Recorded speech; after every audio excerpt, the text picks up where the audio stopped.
with us today Dr. Mariangelo Simao, our Assistant Director General, Access to Medicines and Health Products, and also Dr. Meg Doherty, Director of our Global HIV, Hepatitis and Sexually Transmitted Infections Program. As usual, we'll be providing simultaneous translation in all 6 languages, 6 UN languages, plus Portuguese. And it will be coming to you across all our social media platforms. And now, without further ado, I will hand over to Dr. Tedros. Dr. Tedros, you have the floor. Thank you. Thank you, Margaret. I think you have already accepted my name then. Thank you. Good morning, good afternoon, and good evening. This Thursday marks 6 months since WHO declared COVID-19 a public health emergency of international concern. This is the 6th time a global health emergency has been declared under the international health regulations, but it's easily the most severe. Almost 16 million cases have now been reported to WHO, and more than 640,000 deaths. And the pandemic continues to accelerate. In the past 6 weeks, the total number of cases has roughly doubled. When I declared a public health emergency of international concern on the 30th of January, the highest level of alarm under international law, there were less than 100 cases outside of China and no deaths. As required under the international health regulations, I will reconvene the emergency committee later this week to re-evaluate the pandemic and advise me accordingly. COVID-19 has changed our world. It has brought people, communities, and nations together and driven them apart. It has shown what humans are capable of, both positively and negatively. We have learned an enormous amount, and we're still learning. But although our world has changed, the fundamental pillars of the response have not. Political leadership and informing, engaging, and listening to communities. And nor have the basic measures needed to suppress transmission and save lives. Find, isolate, test, and care for cases, and trace and quarantine their contacts. Keep your distance from others, clean your hands, avoid crowded and enclosed areas, and wear a mask where recommended. Where these measures are followed, cases go down. Where they are not, cases go up. Countries and communities that have followed this advice carefully and consistently have done well, either in preventing large-scale outbreaks like Cambodia, New Zealand, Rwanda, Thailand, Vietnam, and islands in the Pacific and Caribbean, or in bringing large outbreaks under control like Canada, China, Germany, and the Republic of Korea. These are just a few examples, but there are many more that could have been listed.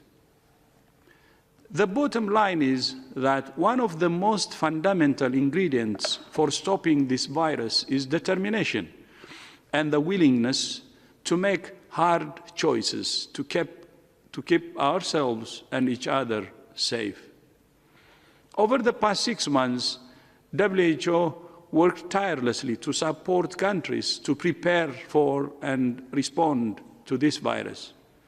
I'm immensely proud of our organization, WHO, and its people, incredible people, and their efforts.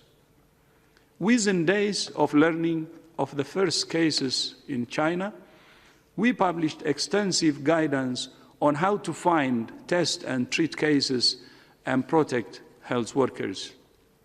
We also published the first protocol for testing for the virus and immediately started working with manufacturers in Germany to produce tests and ship them to countries most in need. We convened hundreds of scientists to develop a roadmap for research. We have brought together thousands of experts from all over the world in many disciplines to analyze the evolving evidence and distill it into guidance. Never before has WHO produced such a large volume of technical advice in such a short period. More than 4 million people have enrolled in our training courses through the openwho.org online learning platform.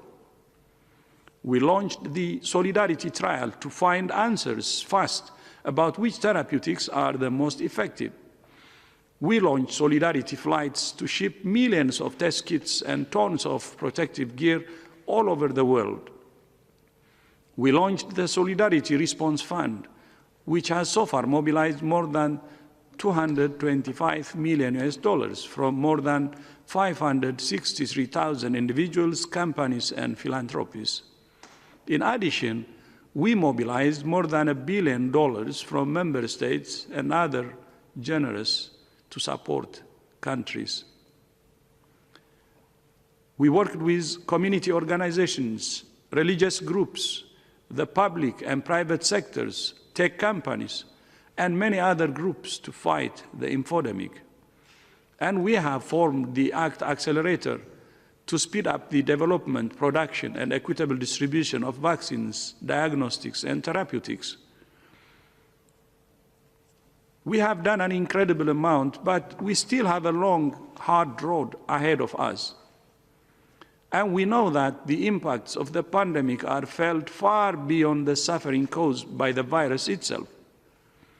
Many essential health services have been disrupted, including for hepatitis. Tomorrow is World Hepatitis Day. There are 5 main strains of the hepatitis virus. The 2 most common types, B and C, cause liver damage and liver cancer. An estimated 325 million people globally live with hepatitis B or C. And each year, these viruses kill an estimated 1.3 million people. In 2016, the World Health Assembly adopted the Global Hepatitis Strategy, setting the world's first hepatitis elimination targets. The strategy calls for the elimination of viral hepatitis as a public health threat by 2030, reducing new infections by 90% and mortality by 65%. Even talking about hepatitis elimination would have once seemed a fantasy. But new drugs have transformed hepatitis C from a lifelong, deadly disease into one that in most cases can be cured in 12 weeks. Although in many countries, the medicines remain expensive and out of reach for many patients. Still, many countries are making incredible progress. Egypt has tested more than 60 million people for hepatitis C and linked those who test positive to treatment free of charge. We're also seeing some progress with hepatitis B elimination, for example, in Asia, where childhood hepatitis B immunization coverage is high, including the all-important birth dose. Today, we're celebrating more good news. New research led by WHO and the London School of Hygiene and Tropical Medicine shows that together we have achieved the global target set in 2000 to reduce the prevalence of hepatitis B infections in children under 5 years of age to less than 1% by 2020. This landmark achievement means we will dramatically reduce the number of cases, liver cancer and cirrhosis in future generations. However, progress is being hampered by low coverage of hepatitis B vaccine in some regions, particularly in sub-Saharan Africa, where many children still miss out on the all-important vaccine dose at birth. One of the most significant challenges we face in eliminating hepatitis B is mother-to-children transmission. Tomorrow, WHO is launching new guidelines for the prevention of mother-to-child transmission of hepatitis B. We call on countries, especially those with highest burden, to implement these new guidelines as an important stepping stone on the road to hepatitis elimination. That road has been made harder by COVID-19. Services for prevention, testing, and treatment have been disrupted. Supply chains are being interrupted. Limited financial and human resources are being diverted, and the political focus has shifted to containing the pandemic and economic recovery. All of which means there is a real risk we could lose the gains we have made. Like so many diseases, hepatitis is not just a health problem. It is an enormous social and economic burden. As we mark 6 months since the declaration of the global health emergency, the COVID-19 pandemic is illustrating that health is not a reward for development. It's the foundation of social, economic, and political stability. We are not prisoners of the pandemic. Every single one of us can make a difference. The future is in our hands. WHO remains totally committed to serving all people and all countries with science, solutions, and solidarity. I thank you. Thank you very much, Dr. Tedros. So I'll now turn the floor to questions. As usual, because